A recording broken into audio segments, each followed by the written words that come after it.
কক্সবাজারবাসী আপনারা সকলে কেমন আছেন? আমাদেরকে ভালো রেখেছেন কে? আল্লাহ রাব্বুল আলামিন বলেন, ওয়ামা খালাকতুল জিন্না ওয়াল ইনসা ইল্লা লিয়াবুদুন।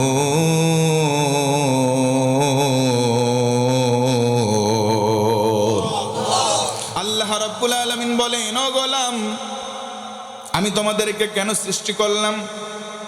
তোমরা শুধু মানুষ নয়, আমি আল্লাহ জিন জাতিকে পয়দা করলাম কেবলমাত্র আমি আল্লাহর দাসত্ব করবা। জোরে বলুন সুবহানাল্লাহ। ও মুসলমান, বলেন তো আমরা একদিন মারা যাব, কোনো সন্দেহ আছে নাকি?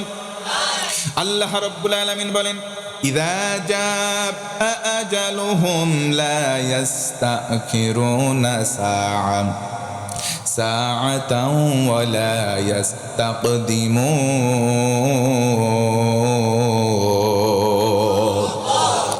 আমার আল্লাহ বলেন, ও গোলাম, মৃত্যুর সময়সীমা যখন ঘনিয়ে আসবে, একটা সেকেন্ড তোমাকে অবকাশ দেওয়া হবে না, একটা মুহূর্ত তোমাকে ছাড় দেওয়া হবে না। জায়গায় তুমি ওয়াফাত বরণ করবা। ও মুসলমান, বলেন তো মৃত্যুবরণ করা লাগবে, কোনো সন্দেহ থাকতে পারে? আল্লাহ রাব্বুল আলামিন বলেন, দুনিয়ার জমিনে বললাম, আল্লাহ তুমি আমার রব, তুমি আমার সব কথা বলে টিকেছিলা।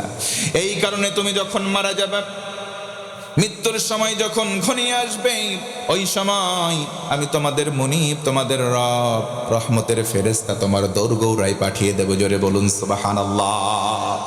ফেরেশতারা এসে বলবে, ও আল্লাহর বান্দা, আল্লাহর রব বলে টিকেছিলাম, আল্লাহকে বলেছিলাম আল্লাহ আমার রব, আল্লাহ আমার সব। এই কথা বলার কারণে আমরা তোমার শির আসলাম, এসে বললাম লা তাখাফ, তোমার কোনো ভয় নাই, ওয়ালা তাহজানু, তোমার কোনো টেনশন নাই, চিন্তা নাই। একবার জল গলায় বলা যাবে কি সুবহানাল্লাহ? ফেরেশতারা বলবে, তোমার কোনো ভয় নাই, তোমার কোনো টেনশন নাই, ওয়া আবশিরু বিল জান্নাহ, জান্নাতের শুভ সংবাদ লাও।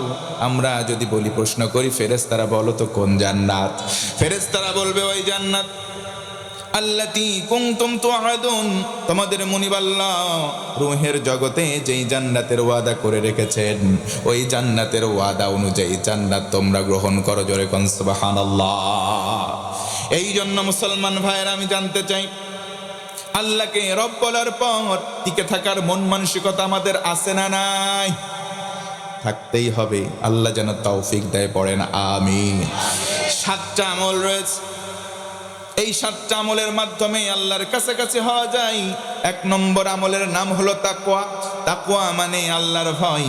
ও মুসলমান, বলেন তো আল্লাহকে ভয় করার দরকার আমাদের আছে না নাই? আল্লাহ রাব্বুল আলামিন বলেন, কেউ যদি মুত্তাকি হয়, কেউ যদি তাকওয়াবান হয়, কেউ যদি পরহেজগার হয়ে যায়, আমার আল্লাহ তার জন্য শুভ সংবাদ দিলেন। আল্লাহ রাব্বুল আলামিন বলেন, ওয়া'লামু আন্নাল্লাহা মা'আল মুত্তাকিন। আল্লাহ বলেন, বান্দারা তোমরা শোনো, তোমরা জেনে রাখো, আমি আল্লাহর ইলান, আমি আল্লাহর ঘোষণা হলো, বান্দা তোমার কলিজায় যদি ভয় থাকে আমি আল্লাহর, তোমার কলিজার মধ্যে যদি আমি আল্লাহর ভয় থাকে, আমি আল্লাহ বললাম তোমার সঙ্গী দুনিয়ার কেউ নাই, আমি আল্লাহ সরাসরি তোমার সঙ্গী হয়ে যাব। ওয়া মান ইয়াতাওয়াক্কাল আলাল্লাহি ফাহুয়া হাসবুহু ইন্নাল্লাহা বালিগু আমরি قد جعل الله لكل شيء قدير।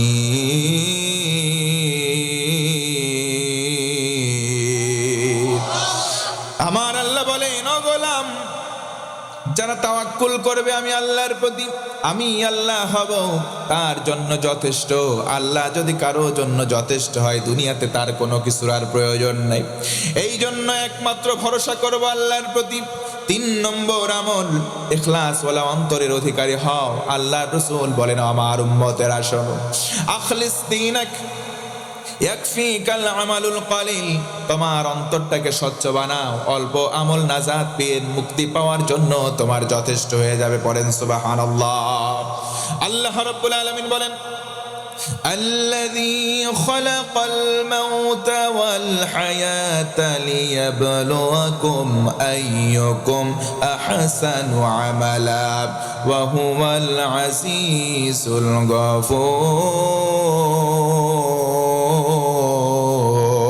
الغفور। আমার আল্লাহ বলেন, ও গোলাম, আমি তোমারে জীবন দিলাম, তোমারে মরণ দিলাম, কেন জানো নাকি? আমি আল্লাহ দেখতে চাই তোমাদের ভেতরে ভালো আমল কারা করে। বেশি আমল কারা করে আল্লাহ দেখবেন না, কম আমল যদি হয় ভালো আমল কারা করে আমার আল্লাহ সেই আমলটা দেখবেন। জোরে বলুন সুবহানাল্লাহ। নম্বর আমল হলো নামাজ। ও মুসলমান বলেন, আমরা দৈনন্দিন জীবনে কয় ওয়াক্ত নামাজ আবশ্যিকভাবে পড়ি? 5 ওয়াক্ত নামাজ আমরা অনেকে পড়ি না। ও যুবক, তোমাকে বলছি 5 ওয়াক্ত নামাজ আজকে অনেকে পড়ে না। ফজর হয়ে যায়, নামাজ পড়ে না, ঘুমের মধ্যে থাক। কেমন করে ঘুমাও তুমি, কেমন করে ঘুমাও তুমি, ফজর করে কাজা। এমনও তো হতে পারি জোহরে জানাজা তোমার, এমনও তো হতে পারি জোহরে জানাজা। ফজরের নামাজ তুমি পড়ো নাই, ঘুমের বিছানায় ব্যস্ত।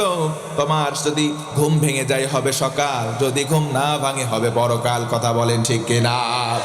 এই 5 ওয়াক্ত নামাজ আজকে অনেকে না পড়লেও 5 শ্রেণীর মুসলমান আজকে আমাদের সমাজে আছে। কক্সবাজারের মধ্যে আছে নাকি আমার সঙ্গে বলবেন? 1 নম্বর হলো শুকুর আলী। সারা সপ্তাহ নামাজ নাই, শুধু শুক্রবারে জুমার নামাজ আদায় করতে যায়, তাদের নাম দিলাম আমি শুকুর আলী। 2 নম্বর হলো রমজান আলী। সারা বছর নামাজ নাই, রমজান মাসে শুধু নামাজে যায়, তাদের চালাই নিয়মিত মুসল্লির সামনের কাতারে জায়গা পায় না, এদের নাম হলো রমজান আলী। 3 নম্বর হলো বরাত আলী। সবে বরাতে একবার এই মসজিদে 2 ঠোকর, আর একবার ওই মসজিদে 2 ঠোকর, দেখে মনে হয় মুরগি। আছে না নাই? এইগুলোকে আমি বরাত আলী বললাম। এরপরে হলো কদর আলী। 4 নম্বরে কদরের রাত্রে যারা নামাজে যায় তাদের নাম হলো কদর আলী। আর 5 নম্বর হলো ঈদ আলী।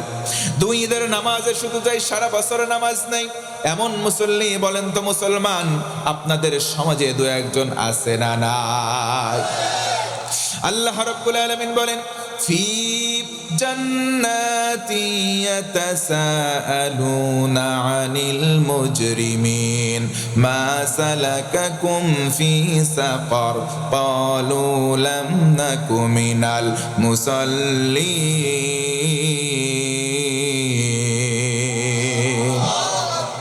জান্নাতীরা জান্নাতে চলে গেল, জাহান্নামীরা জাহান্নামে যাওয়ার পর জাহান্নামীদের দেখে জান্নাতীরা প্রশ্ন করবে, ভাই আজকে সাকর নামক জাহান্নামে কেন আসলা? কারণটা আমরা জানতে চাই। জাহান্নামীরা ডেকে ডেকে বলবে, ভাই লাম নাকু মিনাল মুসাল্লিন, দুনিয়ার জমিনে আমরা নামাজ আদায় করতাম না। মুসলমান ভাইরা বলেন তো, জান্নাতি যারা জাহান্নামী যারা তারা কি সমান হতে পারে?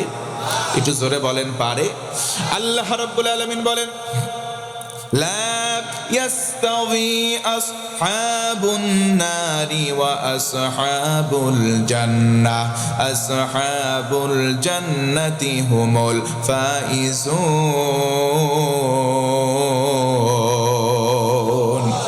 আমার আল্লাহ বলেন, ও গোলাম, জান্নাতি আর জাহান্নামী 2 দল সমান নয়।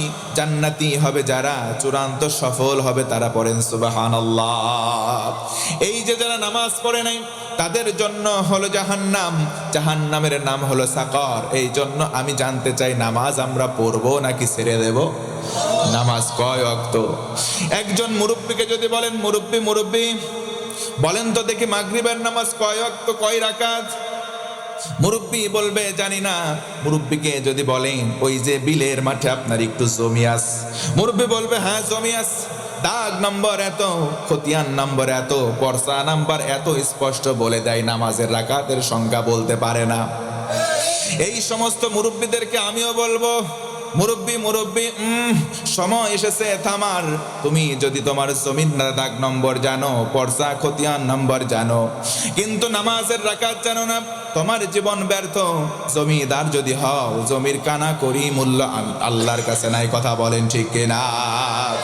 আল্লাহ রাব্বুল আলামিন এই জন্য একটা ফর্মুলা দিলেন। ও আমার যুবক ভাই, যুবতী বোন, তোমাদেরকে বলছি, অনেকে আছে হারাম সম্পর্কের মধ্যে নিমগ্ন, আজকে প্রেমের সম্পর্কের মধ্যে নিমগ্ন আছে।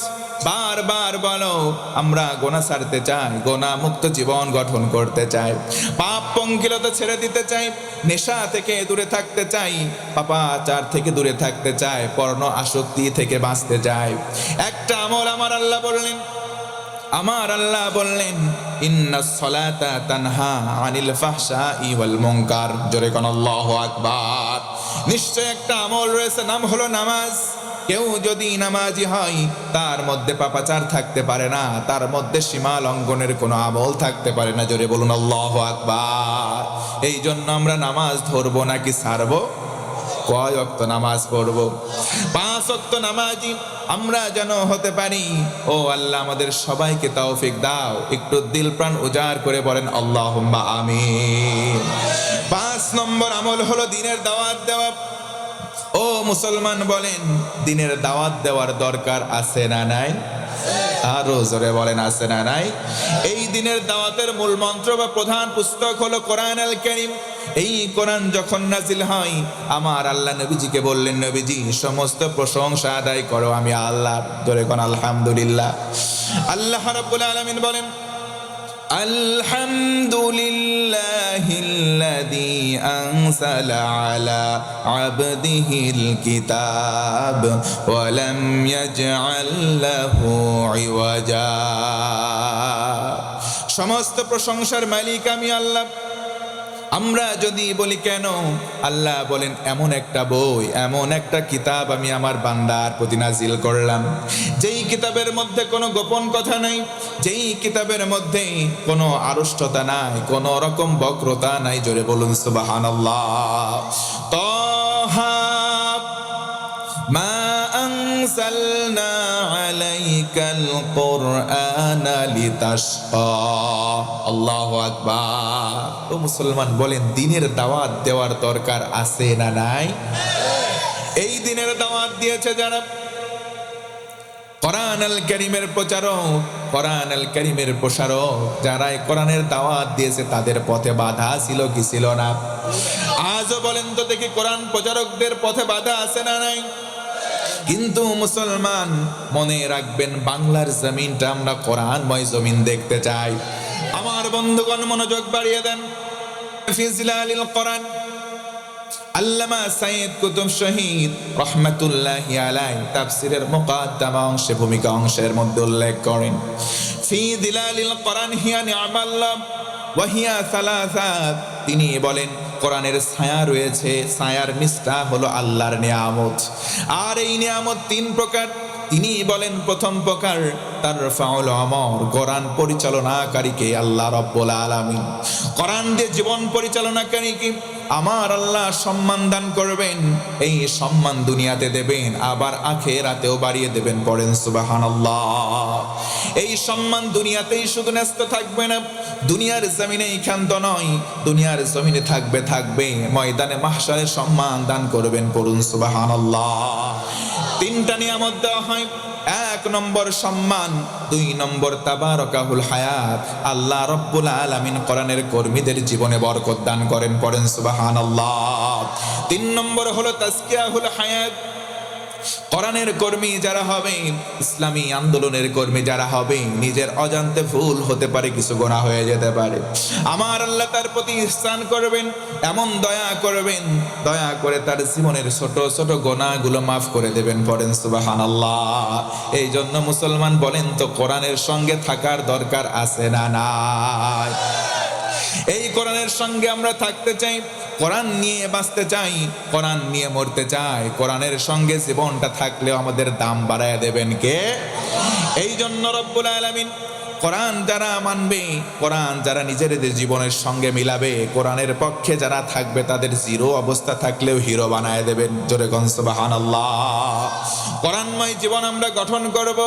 কোরআনময় জীবন কেউ যদি গঠন করতে পারে, কোরআনের ফুলকোধারায় শান্তি আর শান্তি, কথা বলেন ঠিক কিনা? আল্লাহ রাব্বুল আলামিন বলেন, ফামান তাবিআ হুদায়া ফালা খাউফুন আলাইহিম ওয়ালা হুম ইয়াহজানুন। কোরআনটাকে হেদায়েতের মাধ্যম হিসেবে মানবে যারা, তাদের কোনো ভয় নাই, তাদের কোনো চিন্তা নাই। ভয় এবং চিন্তা যিনি দূর করে দেবেন তিনি কে? এই কোরআনের রাজ কায়েম করতে কি যারা তাদের জীবন দেবে, আমার আল্লাহ ধমকের স্বর দিয়ে বলেন, লা তাকুলু লিমান ইউকতালু ফি সাবিলিল্লাহি আমওয়াত বাল আহইয়াউ ওয়ালাকিন লা তাশউরুন। আমার আল্লাহ বলেন, গোলাম যারা কোরআনের রাজ কায়েম করতে যায়, ইসলামী আন্দোলন করতে যায়, আমি আল্লাহর রাস্তায় মারা যায়, তাদেরকে মৃত বলো না, তারা জীবিত, কিন্তু তোমরা বুঝতে পারো না। জোরে বলুন সুবহানাল্লাহ। অন্য আয়াতে আল্লাহ বলেন, অহুম ইউরযাকুন, তারা আমি আল্লাহর পক্ষ থেকে রিজিক প্রাপ্ত হতে থাকে। আমি আল্লাহ রিজিক দেব ততক্ষণ, কিয়ামত হবে না যতক্ষণ। আল্লাহু আকবার। এই জন্য অনেকের রায় দেওয়া হয় মিথ্যা রায়, ফাঁসির রায়, কিন্তু দেখবেন ফাঁসির দড়ি ধরে 2 ঘন্টা পরে ফাঁসির রায় কার্যকর হবে। মিডিয়ার মধ্যে ছবি দেখা যায়, মুখে হাসির সিলিক লেগে আছে। কথা বলেন ঠিক কিনা?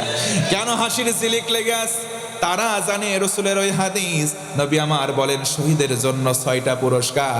1 নম্বর পুরস্কার হলো রক্তের ফোঁটা মাটিতে পড়ার সঙ্গে সঙ্গে।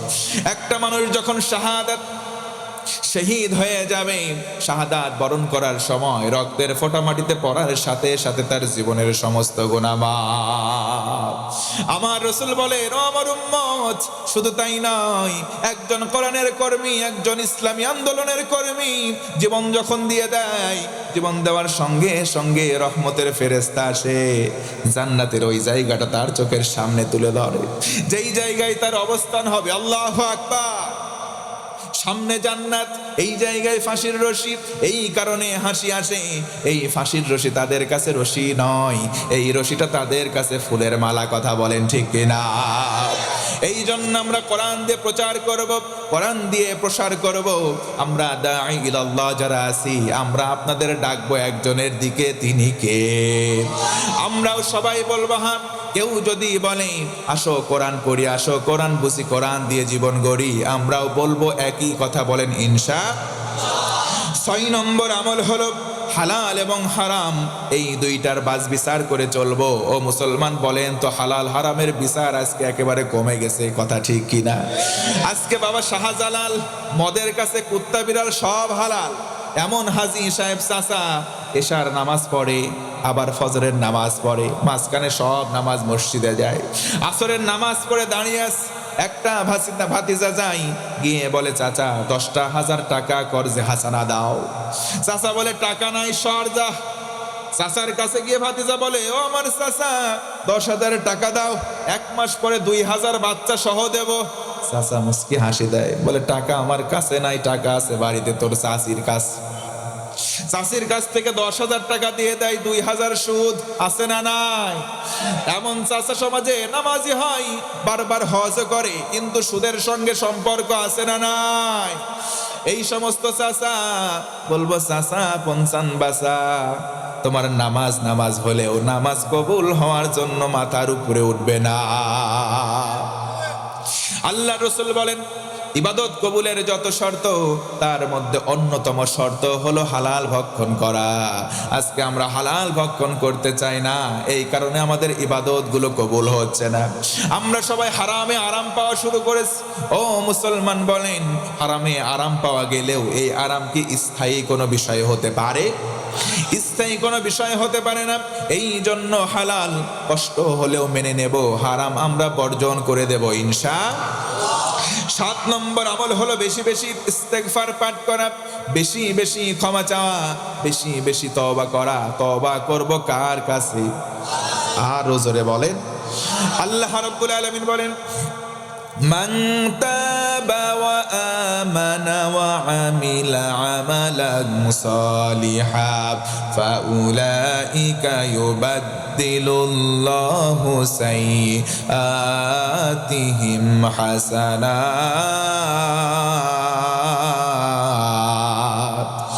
আমার আল্লাহ বলেন ও বান্দারা মান তাবা যে বা যাহারা তওবা করবে ওয়া আমানা ঈমানটাকে মজবুত করবে ওয়া আমিলা আমালান সালিহা নেক আমল জারি করবে ফা উলাইকা আমি আল্লাহ তাদের সবাইকে একত্রিত করে ফেলবো ইউবাদদিলুল্লাহ আমি আল্লাহ বদল করব সাইয়্যাতিহিম হাসানাত তাদের জীবনের সমস্ত গুনাহগুলোকে নেকি দ্বারা পরিবর্তন করে দেব জোরে বলা যাবে না সুবহানাল্লাহ কেউ যদি তওবার মতো তওবা করে কেউ যদি তওবাকারী হয়ে যায় আমার আল্লাহ তার পিছনের জীবনের সমস্ত গুনাহগুলোকে নেকি বানিয়ে দেয় জোরে বলুন সুবহানাল্লাহ এই সাতটা আমল আমরা বেশি বেশি করব ইনশাআল্লাহ